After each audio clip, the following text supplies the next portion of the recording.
YouTube के सभी viewers का हृदय से अभिवादन करता हूं। व्यूवर्स, कोरोना योद्धाओं में डॉक्टर्स की जो अपनी पहचान है, डॉक्टर्स का जो अपना कर्म क्षेत्र है, अपना जो दायित्व है, वो बहुत बड़ा है। योद्धाओं के रूप में लोगों का जीवन बचाने में जिस तरह से डॉक्टर्स लगे हैं, वो निश्चित रूप से वो न भूलने वाली दास्तान जैसा है। इस विकट समय में डॉक्टर्स क्या सोचते हैं आज के हालात पर? क्या डॉक्टर्स जो कर रहे हैं उनके साथ समाज, सरकार न्याय कर पा रहे हैं? डॉक्टर्स के मन में क्या चल रहा है? आइए सुनते हैं एक डॉक्टर की जुबानी। लेकिन मैं तकनीकी कारणों से उस डॉक्टर का नाम नहीं दे पाऊंगा। आपको सिर्फ इतना बता दूं, डॉक्टर युवा हैं, महाराष्ट्र से हैं, औद्योगिक नगरी मुंबई से हैं, हमारे साथ जुड़ रहे हैं। डॉक्टर, स्वागत आपका। धन्यवाद। डॉक्टर बताइए, सबसे पहले तो महाराष्ट्र के हालात कैसे हैं?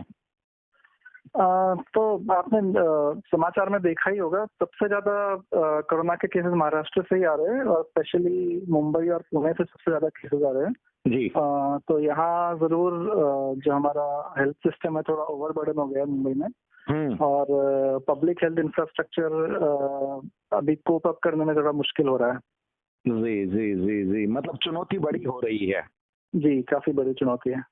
अच्छा, एक बात ये बताइए सर कि कोरोना का जो इतने दिन से चल रहा है, इसका क्या वायरस का असर क्या धीरे धीरे कम हो रहा है? कुछ खबरें ऐसी आ रही हैं, एक डॉक्टर होने के रूप में आपको भी लगता है ऐसा? नहीं, ऐसा तो नहीं हो रहा है।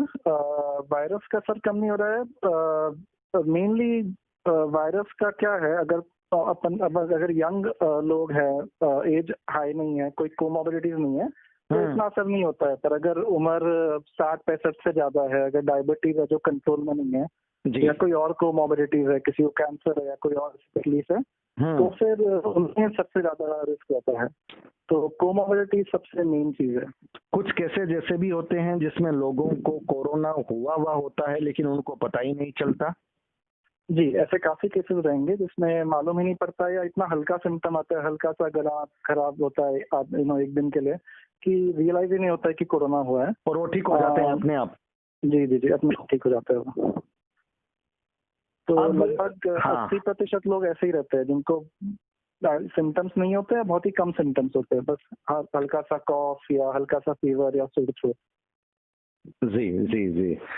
अब डॉक्टर ये बताइए, जो जिस संदर्भ से मैं आपसे जुड़ा हूँ, आपसे बात कर रहा हूँ, एक डॉक्टर होने के रूप में वैसे तो मरीज का जीवन दान देने में डॉक्टर की भूमिका हमेशा ही महत्वपूर्ण रही है, लेकिन अभी का जो वक्त है उसमें मरीज के पास जाने में भी डॉक्टर के अपने जीवन का संकट है। इस दौर में डॉक्टर्स अपना काम भी कर रहे हैं और दुखद बात यह है कि हमने, बल्कि ये कहूं कि पूरी दुनिया ने कई अच्छे अच्छे डॉक्टर्स को खोया भी है, उनकी जिंदगी भी गई है। तो इस दौर में जब आप काम करते हैं तो आपके मन में क्या चल रहा होता है?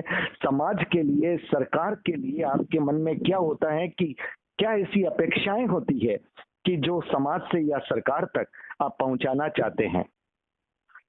देखिए, डॉक्टर भी इंसान ही होते हैं, तो हमें भी डर लगता है। स्पेशली काफी बार खुद से ज्यादा परिवार के लिए डर लगता है। हम समझते हैं कि हम तो जब मेडिसिन में घुसे हमें मालूम था कि थोड़ी रिस्क रहती है, पर हम ये नहीं चाहते कि हमारे परिवार को वो रिस्क हो। किसी घर में बच्चे, किसी घर में बड़े बुजुर्ग है, तो मेन टेंशन उन सबका आता है। तो काफी डॉक्टर आजकल 2 हफ्ता अस्पताल में ही रुकते हैं, अस्पताल के आसपास रुकते हैं, कोरोना का पूरा ड्यूटी करते हैं, फिर 1 हफ्ता क्वारंटीन रहते हैं और उसके बाद 1 हफ्ता घर जाते हैं, फिर सेम साइकिल रिपीट करते हैं। तो इमोशनल स्ट्रेस काफी है, मेंटल स्ट्रेस काफी है। तो इसमें मेहनत करने का इशू नहीं है, मेन इशू है कि खुद सेफ फील करना और सरकार हमारा सपोर्ट करे। ये हम सब समझते हैं कि infrastructure, specially public health infrastructure थोड़ा लिमिटेड है। तो जितना हम मैक्सिमम यूज कर सकते हैं पब्लिक प्राइवेट दोनों का, वो करना जरूरी है। एंड सरकार को समझना चाहिए कि डॉक्टर्स मेन फाइट के वॉरियर्स है, तो उनको सपोर्ट करे rather than उनको दबाए। तो काफी बार टेस्टिंग में बड़े इश्यू आते हैं, हम चाहते हैं टेस्ट करना है पर हो नहीं पाते हैं। तो ये सब में डॉक्टर्स को फ्री हैंड देना जरूरी है। It should be bureaucratic medicine के बदले क्लिनिकल मेडिसिन करनी चाहिए जी। और डॉक्टर्स को सेव करने के लिए आई थिंक 2-3 इंपॉर्टेंट चीजें, not just doctors, all corona virus, चाहे वो डॉक्टर हो, नर्स हो, चाहे पुलिस ऑफिसर हो, जी जी जी जी, सफाई वाले कर्मचारी हो, जी, सबके लिए एक हेल्थ इंश्योरेंस होना जरूरी है कि अगर कोई बीमार पड़ा तो सरकार उनका ख्याल रखे, चाहे वो प्राइवेट हॉस्पिटल में क्यों ना हो। बिल्कुल। फिलहाल अगर गवर्नमेंट हॉस्पिटल में तो डॉक्टर का ख्याल रखा जाता है जी। और प्राइवेट में इनफैक्ट उल्टा होता है। जैसे अभी जसलोक में पिछले महीने कोई लोग बीमार हो गए थे तो 1000 लगभग टेस्ट किए थे जसलोक में और सबके पैसे खुद उनने भरे थे। तो ऐसा नहीं होना चाहिए। अगर टेस्टिंग करना है, इलाज करना है तो वो हेल्थ इंश्योरेंस में कवर होना चाहिए जो सरकार प्रोवाइड करे। सरकार ने लाइफ इंश्योरेंस बोला है कि 10 लाख की life insurance, but really more than that health insurance भी बहुत इंपॉर्टेंट है। और डॉक्टर के लिए bed, doctor and all corona warriors के लिए बेड हमेशा तैयार रहना चाहिए। ऐसा बॉम्बे में अभी 2 दिन पहले ही हुआ कि डॉक्टर की मृत्यु हो गई और 10 घंटे तक वो खुद वेट कर रहे थे, उनको आईसीयू बेड या हॉस्पिटल बेड नहीं मिल रहा था। तो ऐसा नहीं होना चाहिए कि जो वॉरियर्स है, as I said, not just doctor, across everything, nurses, police, उनके लिए जरूर बेड्स अवेलेबल अलग से होने चाहिए, क्योंकि ऑब्वियसली उन्होंने रिस्क ली है तो उस हिसाब से उनके रिस्क के लिए उनको थोड़ा बिल्कुल उनको सुविधा अधिक मिलनी चाहिए और उनकी सुविधा की पहले से तैयारी रहनी चाहिए। जी, वो बहुत जरूरी है। बिल्कुल जरूरी है। और अगर किसी डॉक्टर की जिंदगी चली जाए तो फिर उसके परिवार की सुरक्षा, उसके परिवार के संरक्षण की जिम्मेदारी भी सरकार को लेनी चाहिए। जी, अगर वो लाइफ इंश्योरेंस रखे या कुछ हिसाब से ऐसा करे कि परिवार की सुरक्षा रखे तो वो बहुत अच्छा रहेगा। और इसमें आई थिंक हमारी मेडिकल एसोसिएशन भी काफी ट्राई कर रहे हैं कि ऐसा कुछ हो तो मेडिकल एसोसिएशन भी ख्याल रखेंगी। तो ये सब होने से एटलीस्ट दिल में तसल्ली रहती है कि मेन चीज है कि दिमाग में रहना चाहिए कि सरकार पूरा सपोर्ट कर रही है। जी, जितना हम कर सकते हैं हम सब करना चाहिए, उसके बाद जो होएगा वो होएगा। बट अगर सपोर्ट का फीलिंग नहीं आता है तो फिर यू फील लेट डाउन। बहुत बड़ी बात है। अगर एक तरफ आप मनोवैज्ञानिक दबाव में रहते हैं तो फिर आप सही रूप से काम भी नहीं कर पाते, क्योंकि आपके मन में हमेशा एक अनजाना डर रहता है। और यही अगर आपके मन में फीलिंग में रिलैक्स रहे, आपको ये रहे कि अगर काम करते वक्त हमारे कुछ हो भी गया तो हमारे परिवार को कोई दिक्कत नहीं आएगी, तो आप फ्रीली काम कर पाओगे। ये जो विचार है, ये जो मनोविज्ञान है, ये डॉक्टर पर और जितने भी कोरोना वॉरियर्स हैं, हमारे योद्धा हैं, उनके लिए युवा डॉक्टर ने अपनी बात कही है। सबके संदर्भ में ये जाती है।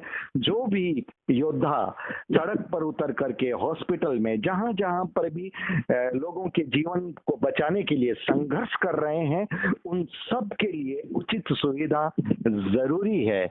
उन सब को रिस्क ज्यादा है आम लोगों की अपेक्षा, इसलिए उनकी सुरक्षा के उपाय भी और जीवन संरक्षण और उनके परिवार के संरक्षण के उपाय भी समाज और सरकार के द्वारा सुनिश्चित किए जाने चाहिए।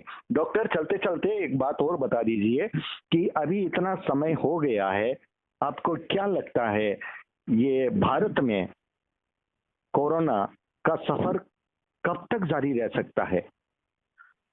देखिए, कोरोना तो अभी सच बात है और आई थिंक सब धीरे धीरे एक्सेप्ट कर रहे हैं कि अब आ चुका है, कम्युनिटी में भी है।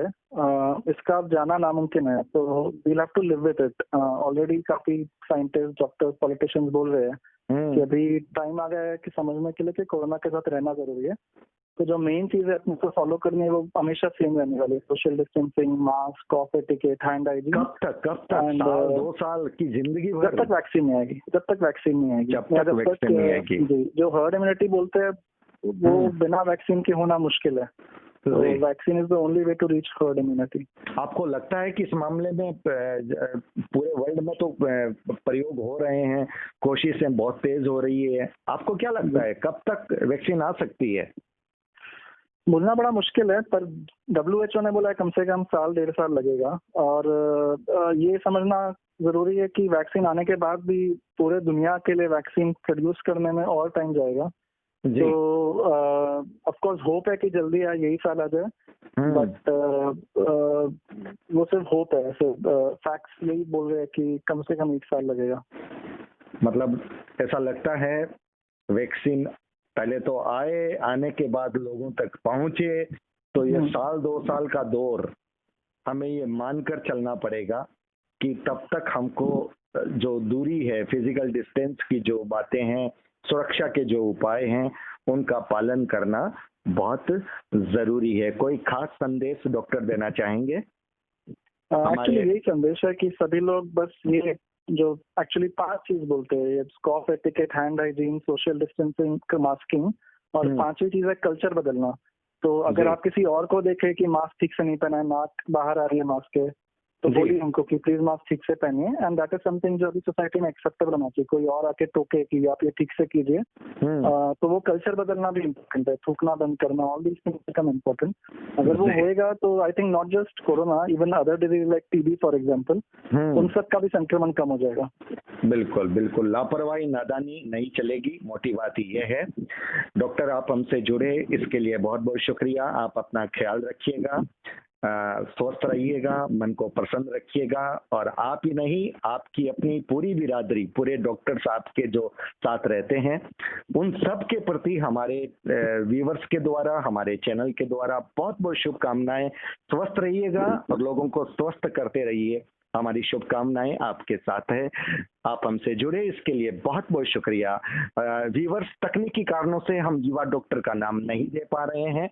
कभी वक्त मिला तो किसी और इंटरव्यू के बहाने इनका नाम, इनका परिचय, इनकी तस्वीर, फोटो हमारी स्क्रीन पर हमारी बातचीत के साथ चलेगी, आप देखेंगे, और कभी मुलाकात होगी तो आमने सामने हम साथ में बैठकर बात करते दिखाई देंगे। तकनीकी कारणों से ये पहली बार है कि हम किसी अपने अतिथि का नाम और फोटो नहीं दे रहे हैं, लेकिन जो कुछ बातें, उनका मैसेज है, वो आप तक पूरा का पूरा जा रहा है। डॉक्टर बहुत बहुत शुक्रिया, बहुत बहुत आभार, नमस्कार।